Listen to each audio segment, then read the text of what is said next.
Seth, let me ask you about this series being one for youngsters shining bright.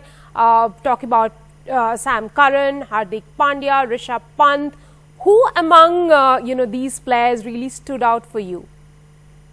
Well, I mean, the guy of the whole of the winter has got to be Pant. I think he's had a wonderful time being Test, T20, in the ODIs. He's just looked entertaining. He looks to have understood his game an awful lot better than when he made his first Test appearance in England when he was at Trent Bridge. I was at that game, and he looked like a batsman that was just there for a good time but not a long time. Now we're starting to see him pick his moments and pick the bowlers that he's going to attack, and he is one of the most exciting players in world cricket right now.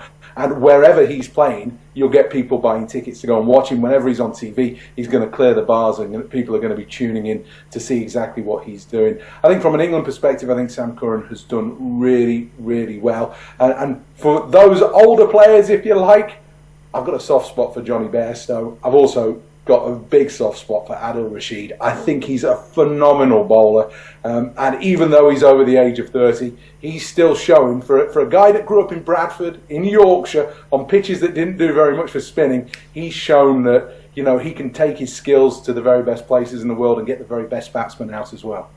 Ayaz, would you also say that it is Rishabh Pant, the man who stood out for you, ridiculed after the IPL for his weight gain and lack of form, dropped from the ODI T20 team in Australia, and he's really shown hard work and determination?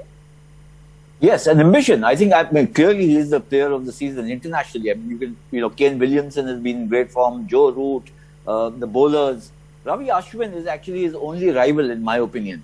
But Ravi Ashwin doesn't play limited overs cricket. So as a test player, it would be, I would say that Ashwin nudges ahead because of the kind of performances he put up in Australia as well as India. But when you look at it overall, the overarching contribution to India's, in many ways, this has been India's finest ever season. Back to the wall victory against Australia, away from home, trouncing of England after losing the first test match and then winning these limited overs contests. I don't think there's been a more significant season for Indian cricket. It's come in these pandemic times, and Pant has been really the emerging superstar. We all knew how gifted and talented he was, but he was not delivering consistently. Here, as I mentioned earlier, he's picking his bowlers now, he's picking his opportunities, and he's picking them so well that he's ending up winning matches for India. That's what ultimately matters. He's been the player, clearly, no doubt for me, this season.